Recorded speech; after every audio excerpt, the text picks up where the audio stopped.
Minha aposentadoria de um salário. Ele sacava para amante. Fui no INSS e bloqueei tudo. Vocês sabem aquele momento que você descobre que tudo na sua vida era uma mentira? Pois é, eu vivi isso. E olha que já tenho 68 anos nas costas.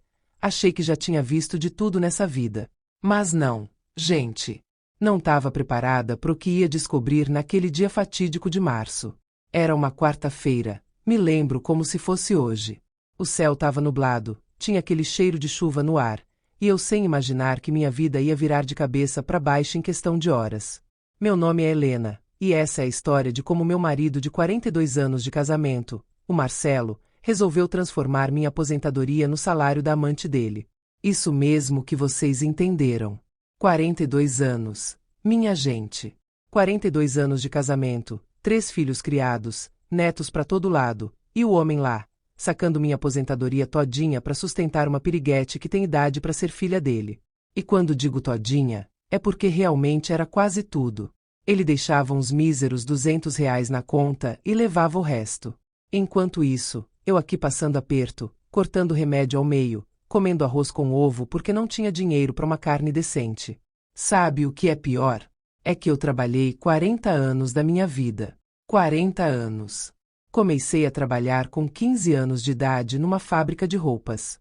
Depois virei costureira por conta própria. Trabalhava de sol a sol fazendo roupas para fora. Minhas mãos ficaram todas deformadas de tanto costurar. Tenho artrite nos dedos, bursite no ombro, tudo consequência de décadas sentada naquela máquina. E para quê? Para esse desgraçado usar meu dinheiro para bancar luxo diamante enquanto eu passava necessidade dentro da minha própria casa.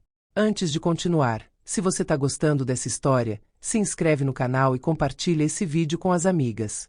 Porque essa história aqui precisa servir de alerta para muita gente. E deixa o like também, que isso ajuda muito. Mas voltando. Tudo começou quando fui no caixa eletrônico sacar um dinheirinho para fazer uma feira básica. Vocês acreditam que meu cartão simplesmente não funcionou? Pensei que estava com problema, né? Tentei uma vez, 2, 3.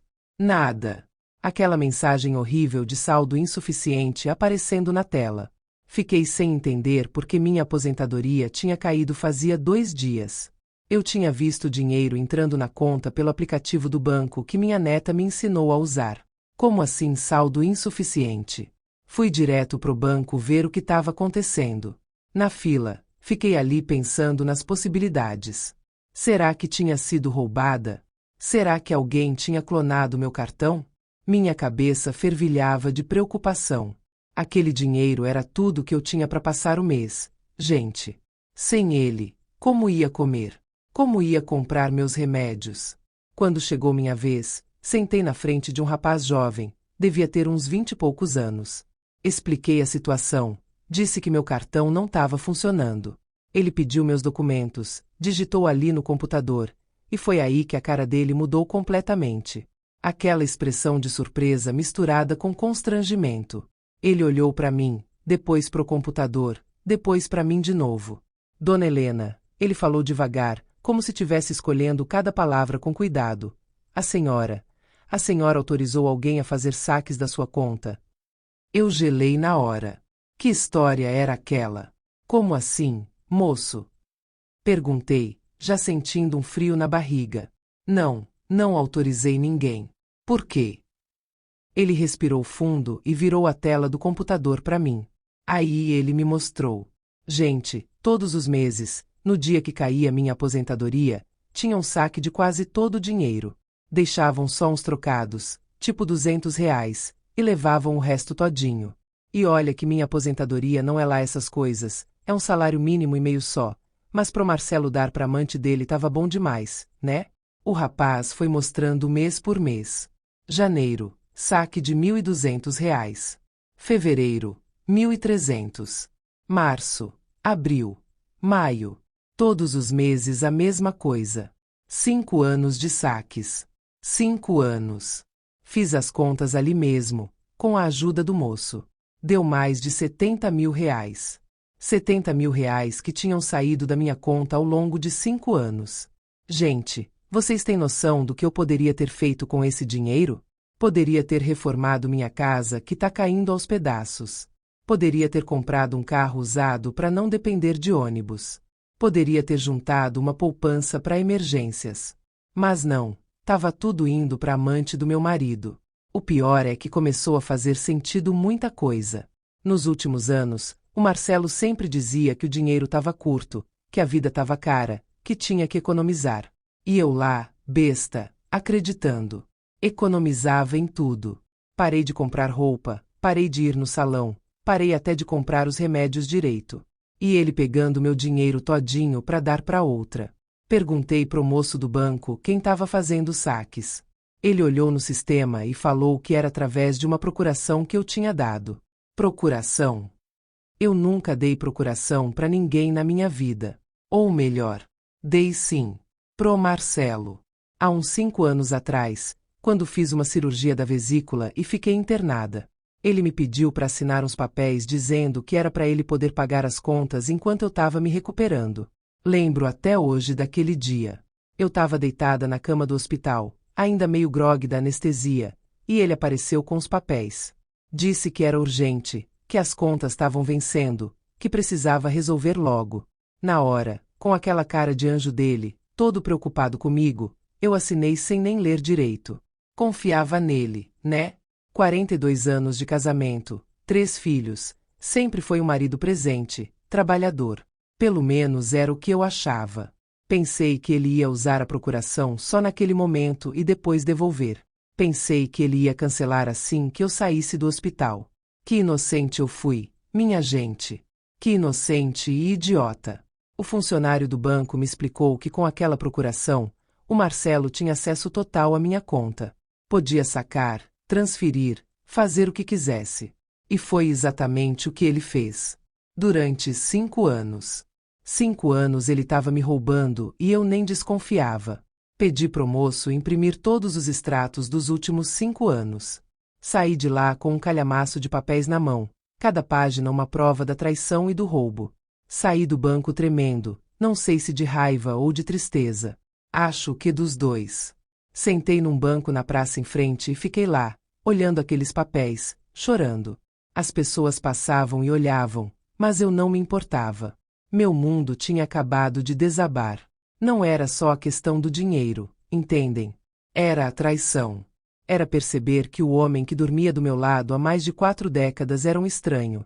Era entender que tudo tinha sido mentira. Fiquei ali na praça por quase 2 horas. Vi mães passando com filhos pequenos, casais de namorados, idosos caminhando. E pensei, será que eles também escondem segredos? Será que aquele senhor ali também rouba a esposa? Será que aquela senhora sabe que o marido tem amante? Fiquei paranoica. Gente, porque se aconteceu comigo, que achava ter um casamento sólido, pode acontecer com qualquer um. Finalmente levantei daquele banco e fui para casa. Mas decidi que não ia confrontar ele ainda. Não. Ia investigar primeiro, juntar mais provas. Porque eu sabia que se chegasse acusando sem prova concreta, ele ia virar o jogo, ia dizer que eu estava louca, que estava inventando coisa. Homem faz isso, né? Quando é pego, tenta fazer a gente duvidar da própria sanidade. Peguei meu celular, aquele smartphone que minha neta Júlia me ensinou a mexer, e fui olhar as mensagens dele. O homem nem tinha senha no celular. Deixava em cima da mesa, no banheiro, em qualquer lugar. Nunca desconfiei porque achava que não tinha nada a esconder.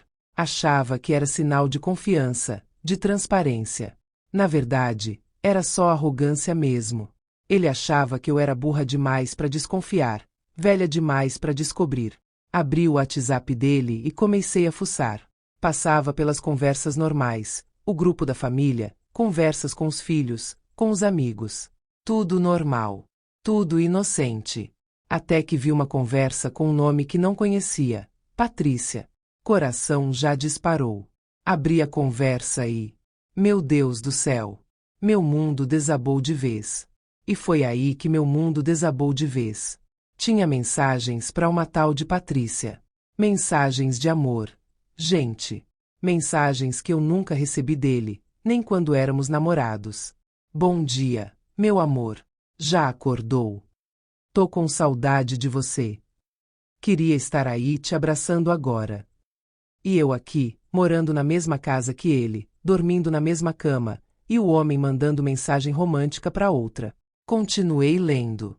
Tinha mensagem dizendo que ia sair da mulher chata dele logo logo, que ela tinha que ter paciência. Que mulher chata era eu, obviamente. 42 anos de dedicação e eu era chata. A mulher que criou os 3 filhos dele, que cuidou da casa dele, que trabalhou para ajudar nas despesas, que passou necessidade para ele poder dar dinheiro para a amante. Essa mulher era chata. Fui rolando a conversa, lendo mensagem por mensagem. Cada uma era uma facada no peito. Ele dizia que me amava só por gratidão, porque eu tinha sido mãe dos filhos dele. Mas que o amor verdadeiro, a paixão, isso ele sentia pela Patrícia. Dizia que comigo era só costume, convivência. Que não me desejava mais há anos. Mas o pior ainda estava por vir. Ele mandava mensagem dizendo que tinha depositado dinheiro para ela. Todo mês, religiosamente. Já depositei sua mesada, meu amor, dizia. Mesada.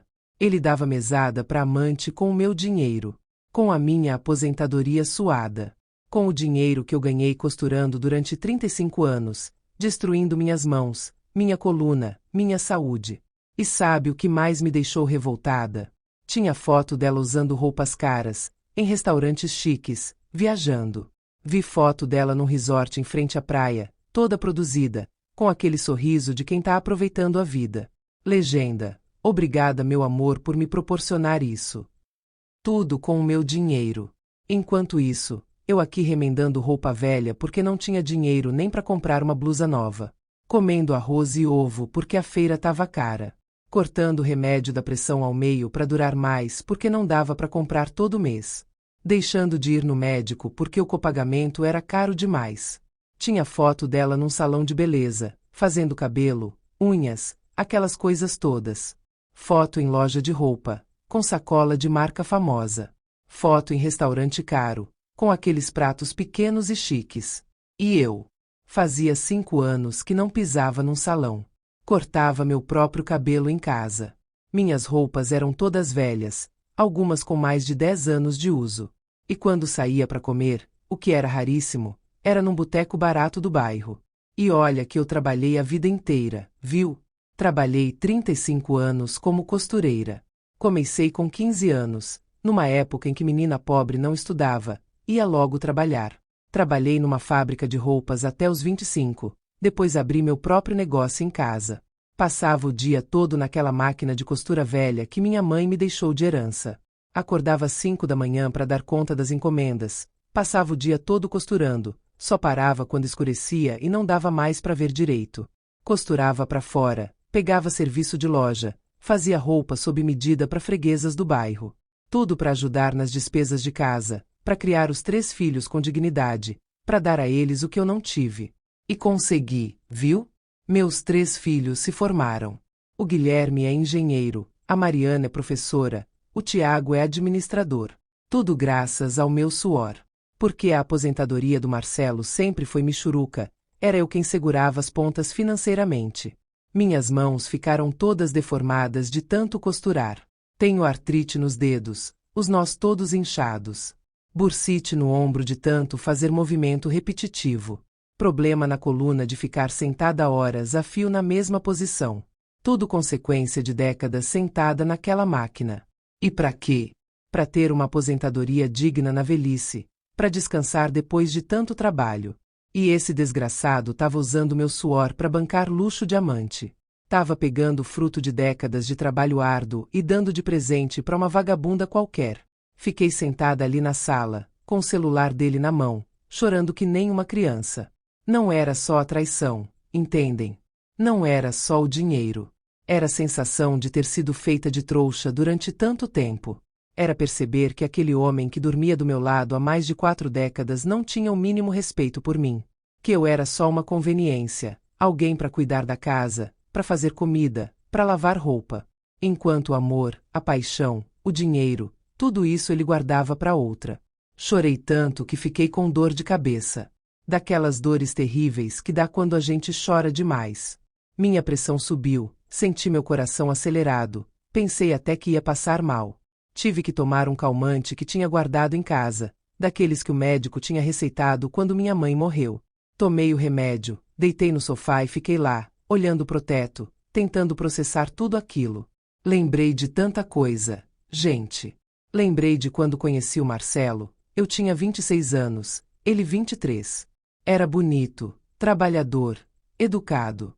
Me conquistou rapidinho. Namoramos 2 anos e casamos. Fui virgem pro casamento, como era costume na época. Ele foi meu primeiro e único homem. Achei que seria para sempre. Achei que aquelas juras de amor eterno que ele fez no altar eram verdadeiras. Lembrei dos filhos nascendo. Do Guilherme, nosso primogênito, que nasceu com complicações e quase não sobreviveu. Das noites que passei acordada cuidando dele. Da Mariana, que foi uma gravidez tranquila mas um parto difícil. Do Tiago, nosso caçula, que veio quando eu já achava que não teria mais filhos. Criei os 3 praticamente sozinha porque o Marcelo sempre trabalhou muito fora. Ou pelo menos era o que ele dizia. Agora nem sei mais se era verdade ou se ele já estava com amante desde aquela época. Quando ele chegou em casa naquela noite, eram quase 8 horas. Tava todo sorridente, assobiando, perguntando o que tinha para janta. Janta! O homem tava me roubando e ainda queria que eu fizesse janta. Tava com aquela cara de quem não devia nada a ninguém. Beijou minha testa como fazia todos os dias e foi direto pro banheiro tomar banho. Rotina de sempre. Como se nada tivesse acontecendo. Respirei fundo e falei que precisava conversar. Minha voz saiu tremendo, mas firme. Ele sentou no sofá, com aquela cara de inocente, de quem não sabe de nada, e eu coloquei o celular dele na mesa de centro, bem na frente dele. Aberto na conversa com a Patrícia. A cara que aquele homem fez. Nunca vou esquecer. Ficou branco que nem papel. Os olhos arregalaram. A boca abriu, mas não saiu som nenhum.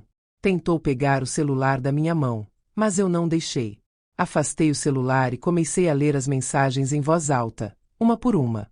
Cada palavra, cada declaração de amor, cada promessa que ele fez para ela. Meu amor, já depositei sua mesada. Não vejo a hora de sair dessa casa e viver nosso amor. Aquela velha nem percebe que o dinheiro sumiu. Minha voz ia ficando mais firme conforme eu lia. A raiva estava substituindo a tristeza. Velha. Ele me chamava de velha para amante dele. Sendo que eu sou só 3 anos mais velha que ele. O Marcelo tem 65, eu tenho 68. E aquela Patrícia? Descobri depois, vasculhando mais o celular dele, que tem 42 anos. 42. A idade do nosso casamento, pelo amor de Deus. A mulher tem idade para ser filha dele. E ainda por cima é casada. Isso mesmo, casada. Tinha foto do casamento dela no perfil. E o marido dela nem desconfiava que ela estava sendo sustentada por um velho. Ele começou com aquele papo de sempre, né? Que foi fraqueza, que ia acabar com ela, que me amava. Amava nada. Quem ama rouba a aposentadoria da pessoa. Quem ama deixa a esposa passar necessidade enquanto banca luxo para amante. Quem ama chama a esposa de velha, de chata. Diz que só fica por gratidão. Falei para ele que não queria ouvir desculpa, que queria ele fora da minha casa. Que nosso casamento tinha acabado ali, naquele momento. Que não existia mais nós, não existia mais família. Ele tinha destruído tudo. Ele tentou me convencer, disse que a Patrícia não significava nada, que era só diversão, que o que ele sentia por mim era verdadeiro. Mentira! Tudo mentira! Se fosse verdadeiro, ele não teria pegado meu dinheiro escondido durante 5 anos. Se fosse verdadeiro, ele não teria planejado ir embora comigo para ficar com ela. Se fosse verdadeiro, ele teria me respeitado. Mas aí ele riu. Gente, o homem riu. Soltou uma risada sarcástica e disse que a casa era dele também, que ele tinha direito de ficar. Que se eu quisesse me separar, ia ter que dividir tudo com ele, inclusive minha aposentadoria.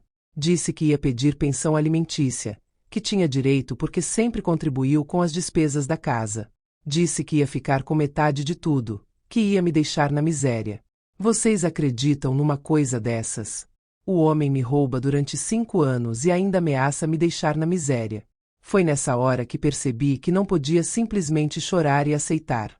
Tinha que agir. Tinha que ser esperta. Tinha que usar a lei a meu favor.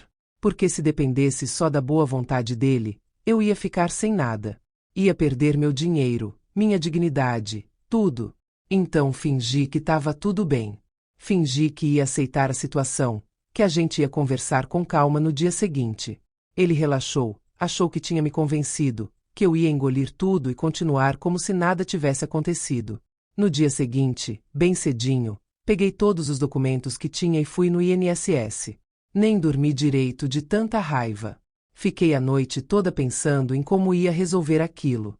Fiz um plano. Primeiro, cortar o acesso dele ao meu dinheiro.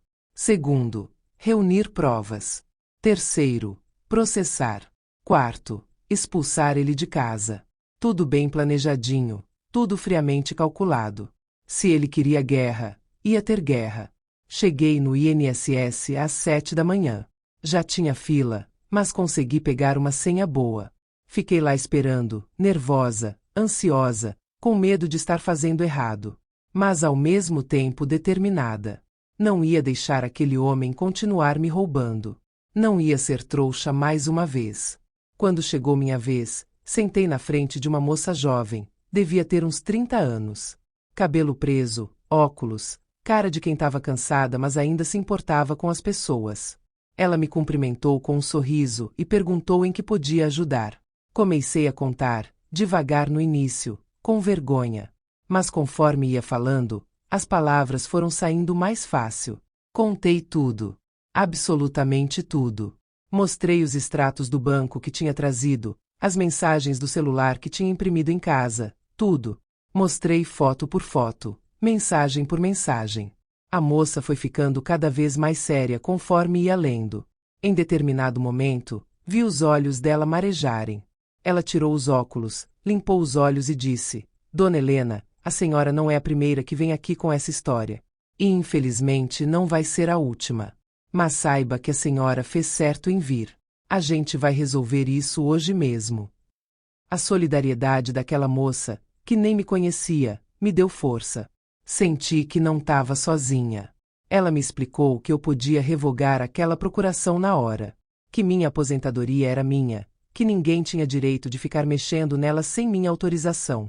Que o Marcelo estava fazendo era crime. Crime mesmo. Gente.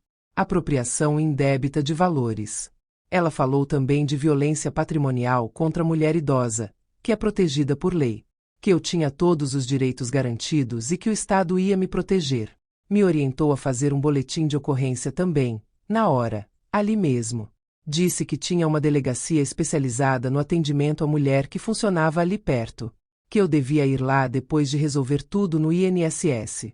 Anotou tudo num papel para mim, explicou direitinho o caminho, até ofereceu ligar para agendar o atendimento para mim. Ali mesmo no INSS, assinei os papéis para cancelar aquela procuração maldita. A moça me fez assinar em 3 vias, explicou cada papel que eu estava assinando, não deixou passar nada batido. Colocou uma senha nova no meu benefício, mudou tudo.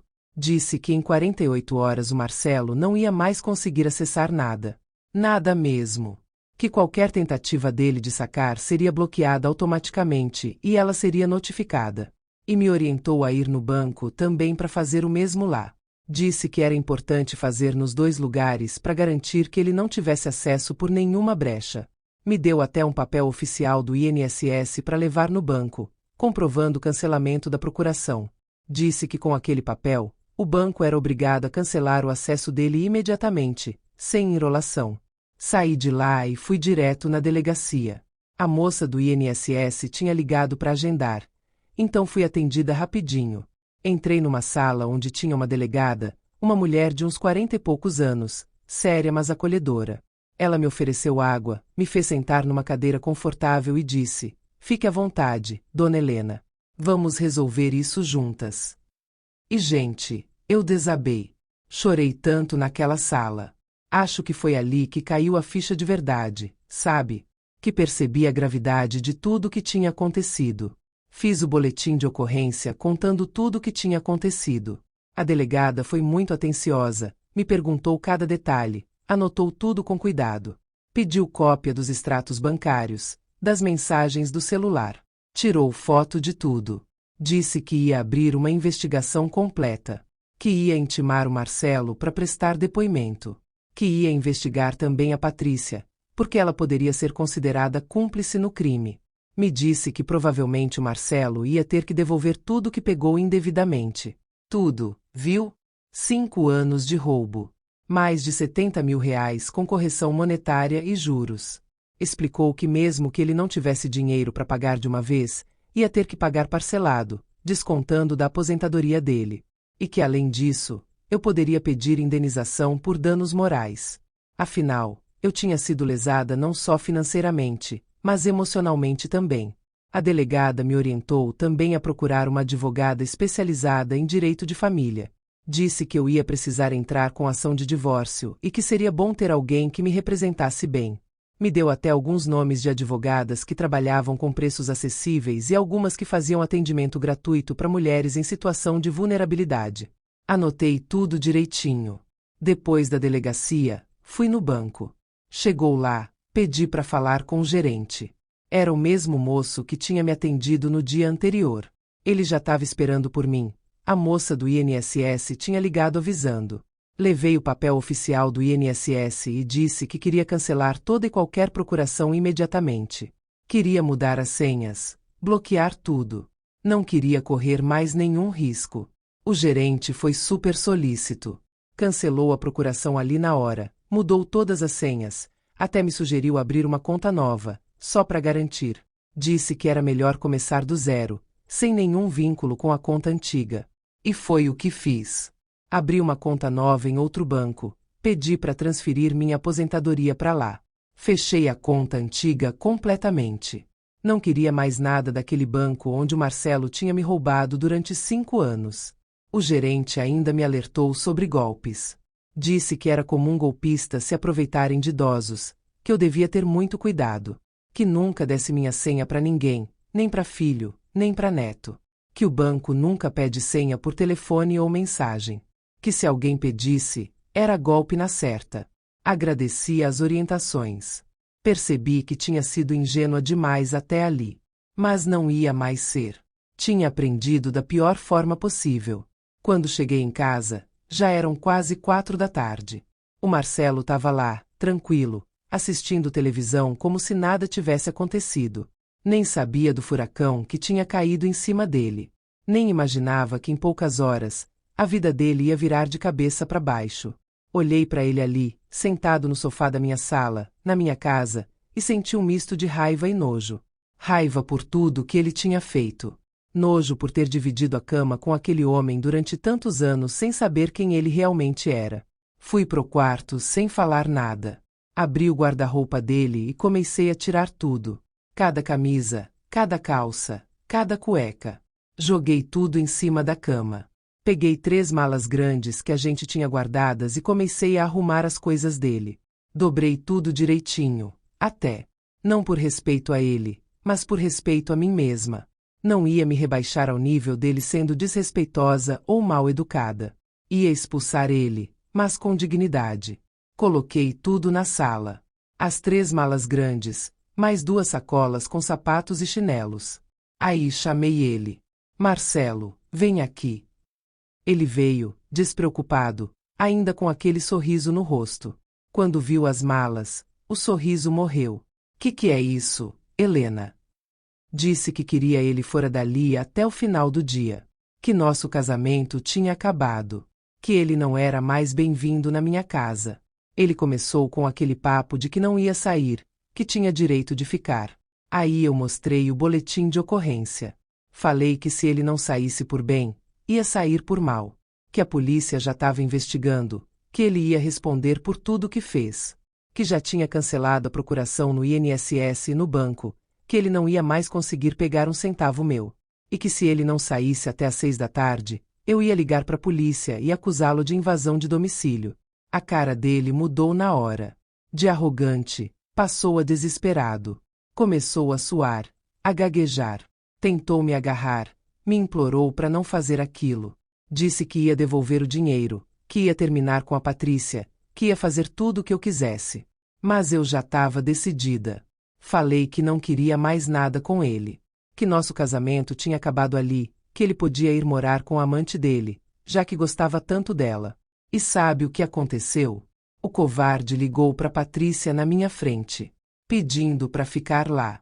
E ela, a santa, disse que não. Isso mesmo, a mulher que recebia a mesada dele todo mês, que vivia às custas do meu dinheiro, disse que não podia receber ele porque o marido dela estava em casa. Marido, gente. A piriguete era casada. E o marido nem desconfiava de nada. Tava lá, trabalhando feito um cavalo para sustentar a casa, enquanto a mulher dele era sustentada pelo meu marido com meu dinheiro. O Marcelo ficou desesperado. Ligou para vários amigos, mas ninguém quis receber ele. Afinal, todo mundo já sabia da história. Eu tinha contado para os nossos filhos, que contaram para os parentes, que contaram para os amigos. Todo mundo sabia que ele tinha roubado a própria esposa para dar para a amante. Quem ia querer ajudar um homem desses? Pediu para ficar só mais uns dias, até achar um lugar. Eu disse que não, que ele tinha até às 6 da tarde para sair. Olhei no relógio. Eram 5h15. Ele tinha 45 minutos. Se não saísse, ia chamar a polícia. E olha que ele saiu, viu? Pegou as malas, pegou as sacolas e saiu pela porta. Chamou um táxi e foi embora. Acho que foi para casa do irmão dele, que mora do outro lado da cidade. Quando a porta fechou atrás dele, sentei no sofá e chorei. Mas dessa vez não era tristeza. Era alívio. Alívio de ter tomado a decisão certa. Alívio de ter tido coragem de expulsar ele. Alívio de saber que ia começar uma vida nova, livre daquele peso, livre daquela mentira. Nos dias seguintes, liguei para os nossos 3 filhos e contei tudo. Foi difícil, gente. Muito difícil. Porque eles amavam o pai, apesar de tudo. E eu estava ali, destruindo a imagem que eles tinham dele. Mas não tinha jeito. Eles precisavam saber a verdade. Precisavam entender por que eu tinha tomado aquela decisão. Liguei primeiro pro Guilherme, o mais velho. Ele tem 43 anos, é engenheiro civil, casado, pai de 2 filhos, meus netos adorados. Quando contei, ele ficou em silêncio. Um silêncio longo, pesado. Achei que ele ia defender o pai, sabe? Mas não. Ele explodiu. Começou a gritar no telefone, dizendo que nunca mais ia falar com o pai. Que não aceitava um homem que rouba a própria esposa. Que eu tinha feito certo em expulsar ele de casa. Disse que ia vir me visitar no fim de semana e que ia conversar sério com o pai. E realmente veio. Passou o sábado inteiro comigo, me fazendo companhia, me apoiando. Depois liguei para Mariana, minha filha do meio. Ela tem 40 anos, é professora de português, divorciada, mãe de uma menina linda. Quando contei, ela chorou. Chorou muito. Disse que não acreditava que o pai era capaz disso. Mas diferente do que eu esperava, ela não defendeu ele. Ela veio passar uns dias comigo para me fazer companhia. Dormiu aqui em casa, cuidou de mim, conversou comigo até tarde da noite. Foi um anjo naquele momento difícil. E por último liguei pro Tiago, o caçula. Ele tem 37 anos, é administrador, solteiro ainda. Ele ficou quieto também quando contei. Depois perguntou se eu estava bem, se eu precisava de alguma coisa. Ofereceu ajuda financeira caso eu precisasse. Disse que ia depositar um dinheiro na minha conta todo mês até eu me estabilizar.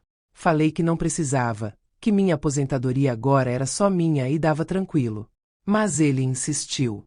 Disse que era filho, que queria ajudar. Acabei aceitando. Aquele gesto me mostrou que tinha criado meus filhos bem, que eles eram boas pessoas. Os 3 tentaram falar com o pai. Tentaram entender por que ele tinha feito aquilo. Mas o Marcelo não assumiu a responsabilidade. Continuou com aquele papo de que foi fraqueza, de que a Patrícia tinha seduzido ele, de que eu tinha exagerado ao expulsar ele de casa. Não se arrependeu de verdade. Não pediu desculpas de coração. Só ficou tentando se justificar, colocando a culpa em todo mundo menos nele mesmo. O Guilherme disse que nunca mais ia falar com ele. E realmente não falou.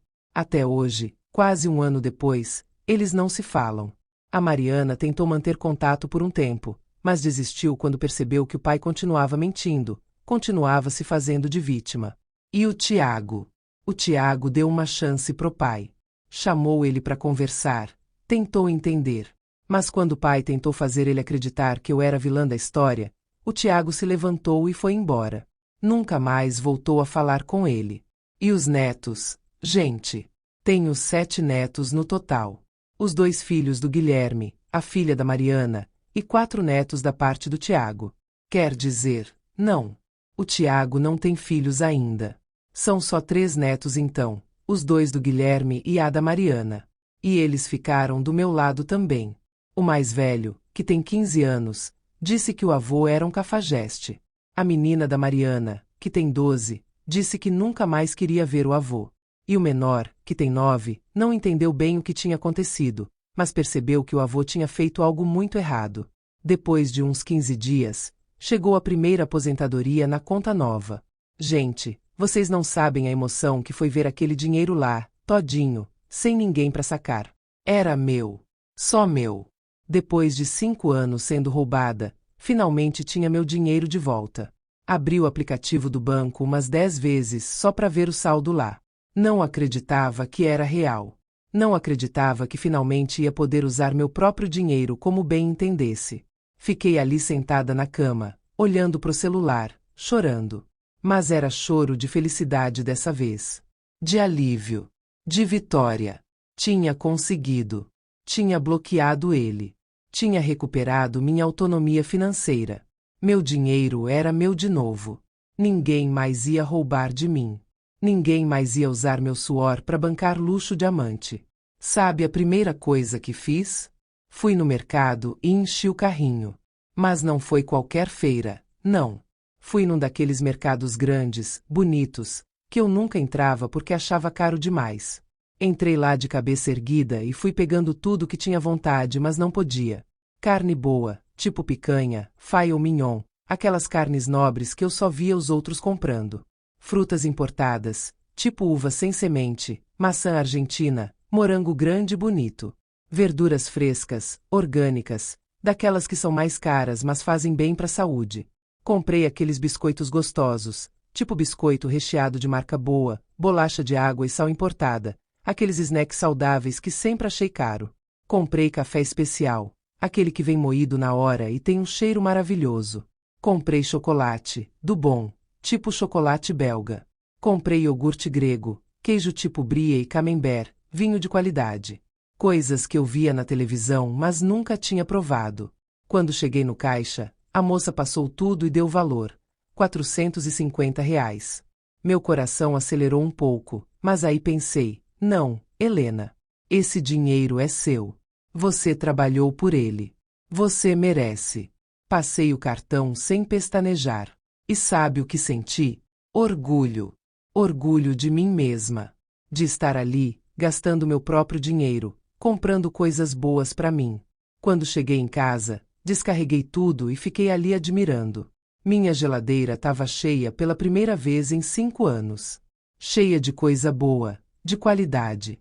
Fiz um jantar maravilhoso naquela noite. Picanha na churrasqueira elétrica que tinha ganhado de Natal há anos, mas nunca tinha usado porque não tinha dinheiro para comprar carne boa. Salada com aqueles temperinhos especiais. Vinho importado. Foi um banquete para uma pessoa só. E eu merecia cada pedaço daquela picanha. Depois fui numa loja e comprei 3 conjuntos de roupa novos. Nada muito caro, mas bonitos, da minha numeração, que me deixavam bem. Passei horas experimentando, escolhendo cores, vendo o que me caía melhor. A vendedora foi super atenciosa, me ajudou a escolher peças que valorizavam meu corpo, que me deixavam mais jovem. Comprei calças jeans, que fazia anos que não usava. Comprei blusas coloridas, estampadas, alegres. Comprei até um vestido lindo, azul marinho com flores pequenas, que ficava perfeito em mim. Fazia 5 anos que não comprava roupa para mim. 5 anos. Sempre usando as mesmas coisas velhas, remendadas, desbotadas. As camisetas tinham buracos que eu costurava. As calças estavam todas gastas na barra. O sutiã tinha elástico velho que machucava. Mas não tinha dinheiro para comprar roupa nova, então ia remendando, consertando, aproveitando até não dar mais. Gastei R$ 300 nas roupas. R$ 300 que para mim eram uma fortuna, mas que valeram cada centavo. Porque quando me vi no espelho daquela loja, com roupa nova, bem arrumada, percebi que tinha voltado a me valorizar, que tinha voltado a gostar de mim mesma. E isso não tem preço, gente. E o melhor de tudo, consegui comprar meus remédios certinhos. Remédio da pressão, do colesterol, do diabetes. Tudo. Fui na farmácia com a receita na mão e comprei tudo de uma vez. O farmacêutico até estranhou, porque eu sempre comprava um de cada vez, nunca todos juntos. Expliquei que agora eu podia comprar tudo, que não precisava mais escolher entre um remédio e outro. Porque era isso que eu fazia. Gente. Escolhia entre os remédios. Se tinha dinheiro só para um, comprava o da pressão, que era o mais importante. O do colesterol ficava para depois. O do diabetes eu tomava dia sim, dia não, para economizar. E teve mês que não comprei nenhum, porque o dinheiro não dava. Aí ficava lá, sem remédio, com a pressão subindo, o colesterol descontrolado, o diabetes descompensado. E sabe o que é pior? O Marcelo sabia. Sabia que eu cortava os remédios ao meio. Sabia que eu passava mal porque não tinha dinheiro para comprar.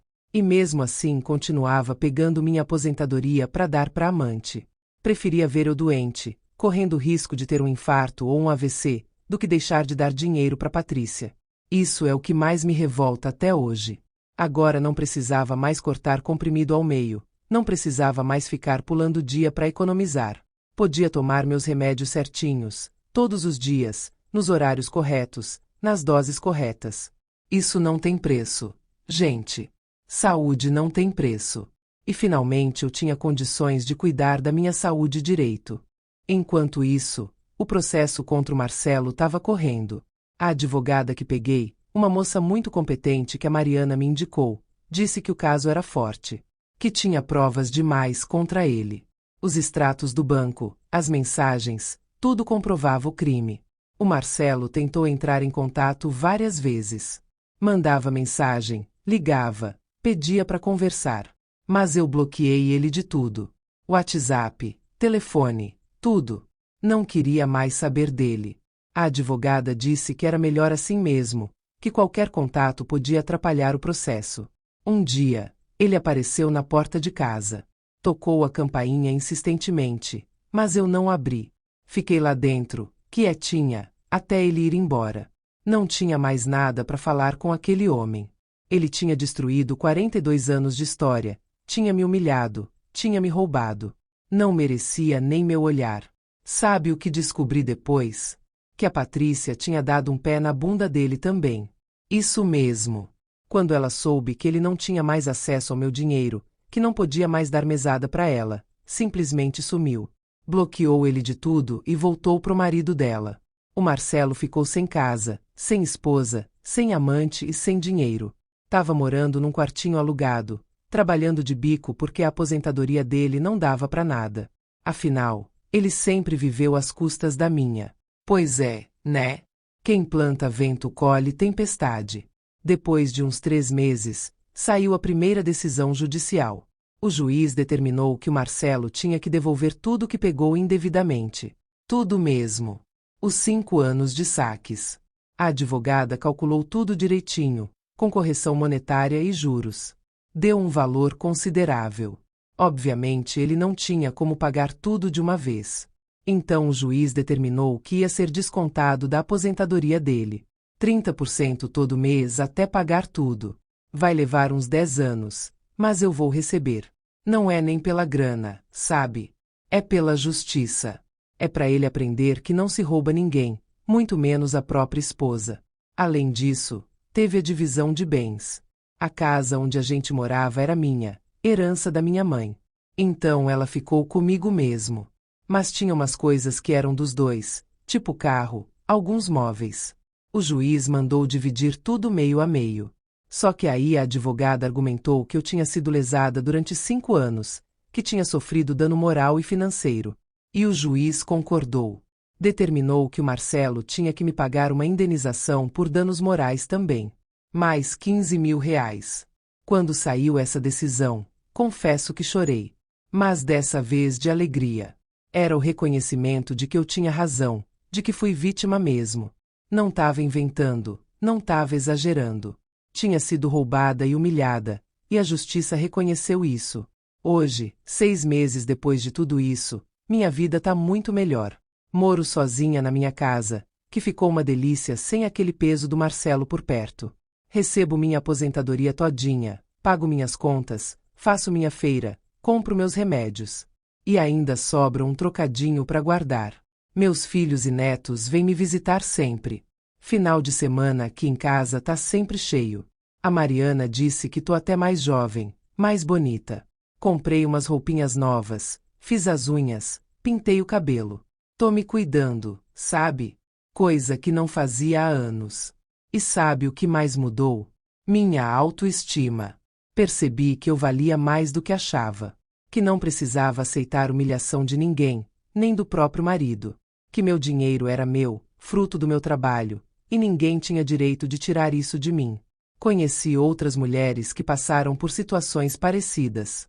É incrível como isso é comum, gente. Tem marido pegando a aposentadoria da esposa para beber, para jogar, para dar para amante. E muitas mulheres nem sabem, ficam lá achando que não tem dinheiro porque a vida tá cara. Por isso resolvi contar minha história. Para alertar outras mulheres. Se você é aposentada, fique de olho na sua conta. Veja se o dinheiro tá caindo direitinho, se não tem saque estranho.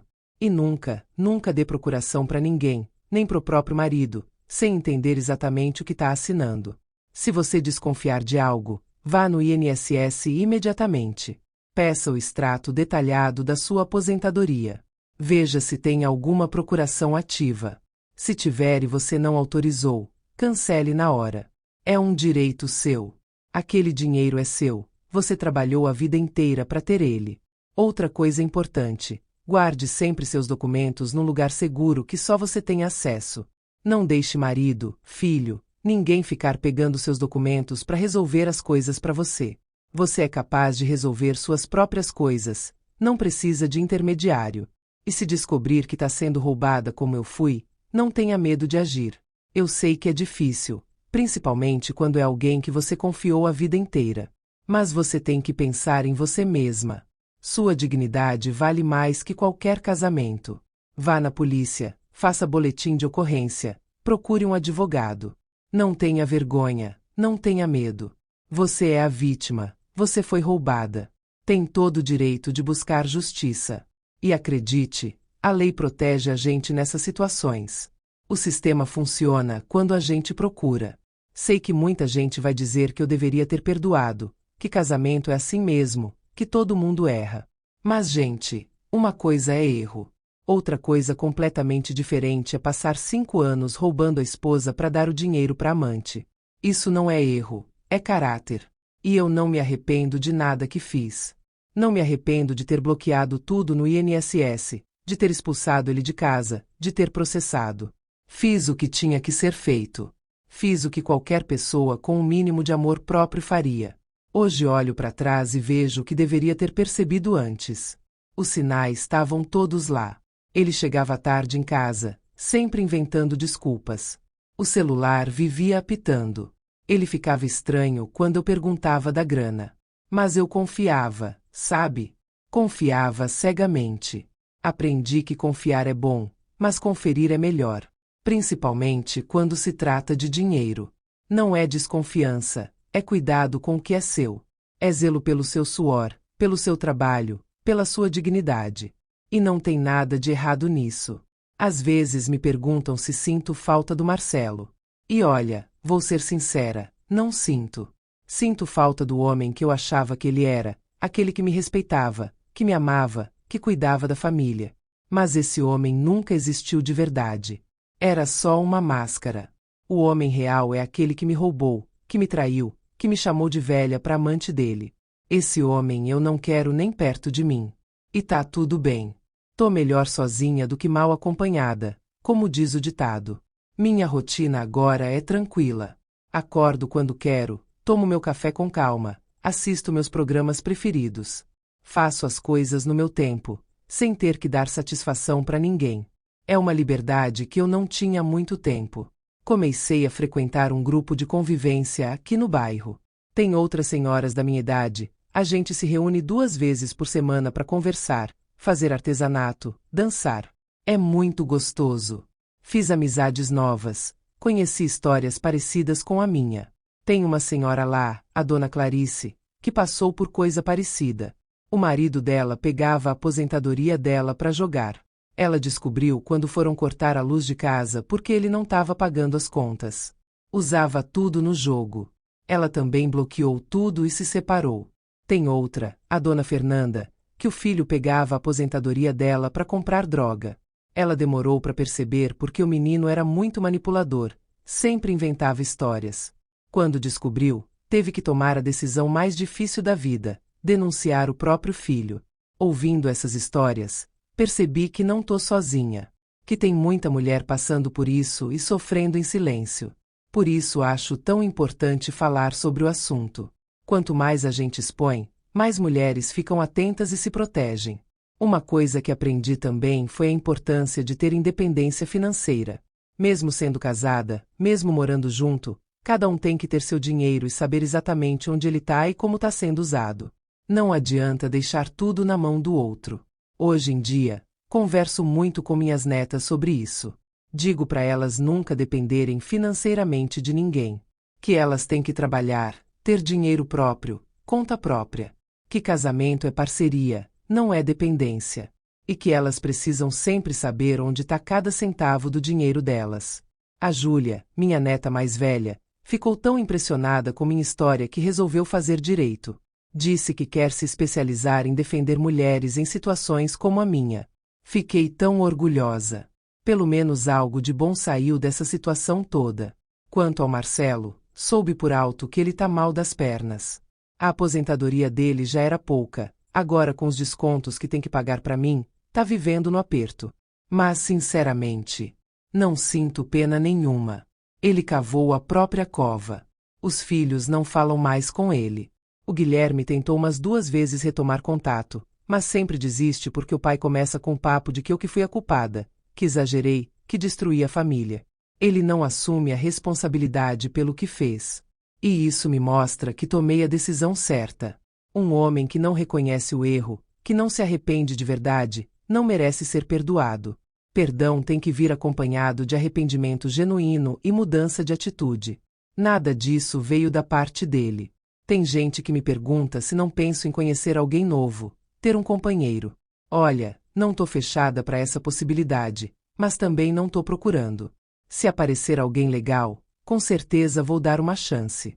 Mas se não aparecer, tô bem assim também. O importante é que aprendi a me valorizar. Aprendi que mereço respeito, mereço ser tratada com dignidade. E que não preciso aceitar migalhas de afeto de ninguém. Se vier alguém, tem que ser para somar, para fazer minha vida melhor. Se for para complicar, prefiro ficar sozinha. Voltando à questão prática, quero dar algumas dicas importantes para quem está me ouvindo. Primeiro, vá pelo menos uma vez por ano no INSS para verificar sua situação. Peça um extrato completo, veja se tem alguma irregularidade, se tem procuração que você não autorizou. Segundo, anote tudo. Eu fiz isso quando descobri o que estava acontecendo.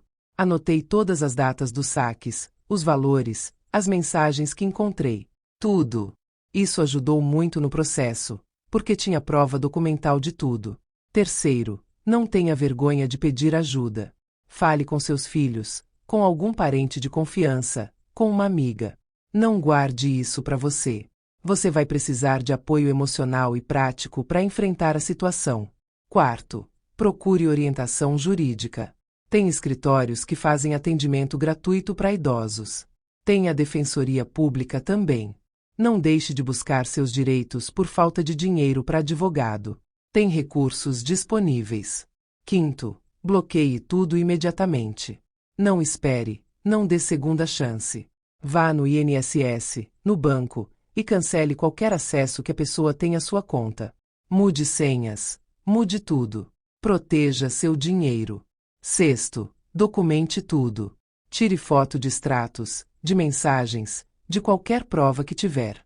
Guarde tudo num lugar seguro. Isso vai ser fundamental no processo judicial. Sétimo, cuide da sua saúde mental. Passar por uma situação dessas é muito desgastante emocionalmente. Se precisar, procure ajuda psicológica. Não é frescura, é necessidade. Sua saúde mental é tão importante quanto a física. Oitavo, não se culpe. Você não fez nada de errado. Você confiou, e isso é normal num relacionamento. Quem errou foi a pessoa que traiu essa confiança. O culpado é quem rouba, quem mente, quem trai. Nunca a vítima. Nono, mantenha sua rede de apoio por perto. Família, amigos, vizinhos. Você vai precisar deles nos momentos difíceis. E acredite, vai ter momentos difíceis. Ter gente para conversar, para desabafar, faz toda a diferença. Décimo, pense no seu futuro. Depois de resolver a situação imediata, pense no que você quer para sua vida daqui para frente. Faça planos, tenha objetivos. Não deixe que essa situação defina quem você é. Você é muito mais que isso. Eu fiz tudo isso e deu certo. Claro que não foi fácil. Teve dias que pensei em desistir, em voltar atrás. Mas me mantive firme porque sabia que estava fazendo a coisa certa. E hoje posso dizer com toda certeza, valeu a pena. Minha vida hoje é infinitamente melhor do que era quando estava sendo roubada e humilhada. Tenho paz, tenho tranquilidade, tenho dignidade. Posso olhar no espelho e me respeitar. E isso não tem preço. Então, se você está passando por algo parecido, saiba que você não está sozinha. Tem muita gente que passou e superou. Você também vai conseguir. É difícil, é doloroso, mas é possível. E do outro lado tem uma vida melhor te esperando. Não aceite ser roubada, não aceite ser humilhada, não aceite ser tratada como menos do que você é. Você merece respeito. Você merece o fruto do seu trabalho. Você merece dignidade. E você tem todo o direito de lutar por isso. O sistema existe para nos proteger. O INSS existe para nos proteger. A justiça existe para nos proteger. Use esses recursos. Não tenha medo, não tenha vergonha. São direitos seus. Você pagou por eles a vida inteira com seu trabalho e seus impostos. E para finalizar, quero deixar uma mensagem de esperança. Não importa quantos anos você tenha, não importa quanto tempo está casada, nunca é tarde para recomeçar. Eu tô com 68 anos e comecei uma vida nova. E tô feliz. Mais feliz do que estava há muito tempo. Prova de que a gente sempre pode mudar, sempre pode melhorar, sempre pode buscar uma vida melhor. A idade não é desculpa. O tempo de casamento não é desculpa. Se tá ruim, mude. Você tem esse poder, você tem essa capacidade. Olho para tudo que passei e vejo como cresci. Virei uma pessoa mais forte, mais consciente dos meus direitos, mais confiante. E isso ninguém tira de mim. O Marcelo me tirou dinheiro, me tirou anos de paz, mas não conseguiu tirar minha essência, minha dignidade. Hoje sou uma mulher livre, independente, dona do meu nariz e do meu dinheiro. E vocês nem imaginam como isso é bom. É libertador. É reconfortante. É empoderador. Toda mulher merece sentir isso. Então, minha gente, era isso que eu tinha para contar. A história de como descobri que meu marido sacava minha aposentadoria para dar para amante, e como fui no INSS e bloqueei tudo. Como me libertei de um relacionamento tóxico e abusivo. Como recuperei minha dignidade e minha vida. Espero que minha história sirva de alerta e de inspiração. Alerta para que vocês fiquem atentas às suas contas, aos seus direitos. E inspiração para que tenham coragem de agir se descobrirem algo errado. Se você gostou dessa história, não esquece de se inscrever no canal e compartilhar esse vídeo com suas amigas. Deixa o like também, que isso ajuda muito a levar essa mensagem para mais pessoas. E me conta nos comentários, você conhece alguém que passou por algo parecido? Ou tem alguma história para compartilhar? Um grande abraço para todas vocês que me acompanharam até aqui. Fiquem com Deus, se cuidem, se valorizem, e lembrem-se, vocês merecem respeito sempre. Até a próxima!